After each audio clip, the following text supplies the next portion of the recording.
The 2016 Transit of Mercury, presented by Science at NASA. Solar scientists are accustomed to seeing spots on the sun, irregular islands of magnetism that sometimes erupt, producing strong solar flares. On May 9, 2016, they will see a spot of a very different kind, a dark circle moving across the solar disk. This spot is no ordinary sunspot. It's the planet Mercury, making a rare transit of the sun. Mercury passes directly between the Sun and Earth about 13 times every century. The last time it happened was 10 years ago in 2006, and the next time will be November 11, 2019.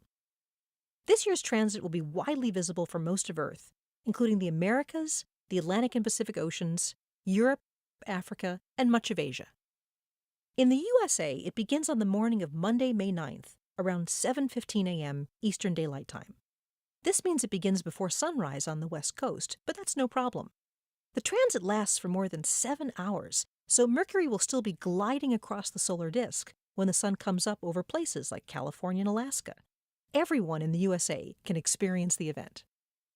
Caution: take care when viewing the transit. Mercury's tiny disk, jet black and perfectly round, covers only a tiny fraction of the sun's blinding surface.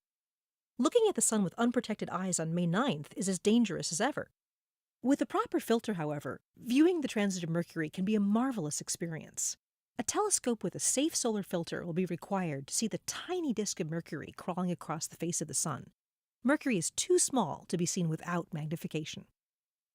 You may wish to call your local astronomy club and ask if they have a solar telescope. Amateur astronomers love to show off the heavens. The event will provide volunteers the opportunity to bring their scopes to classrooms for the transit.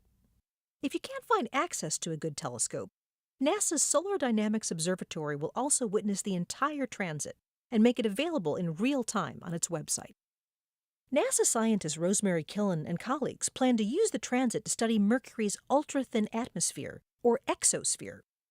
The atoms in Mercury's exosphere come from the surface of Mercury itself. They are blasted into space by solar radiation, solar wind bombardment, and meteoroids.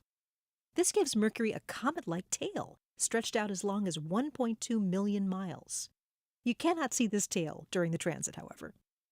Killen says, when Mercury is in front of the Sun, we can study the exosphere close to the planet.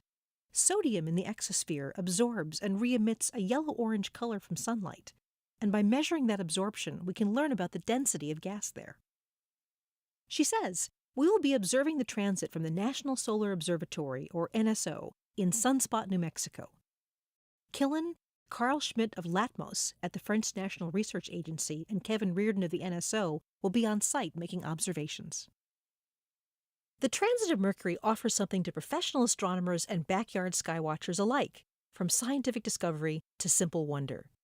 Mark your calendar for May 9th and enjoy the show. For more news about rare events in the heavens, stay tuned to science.nasa.gov.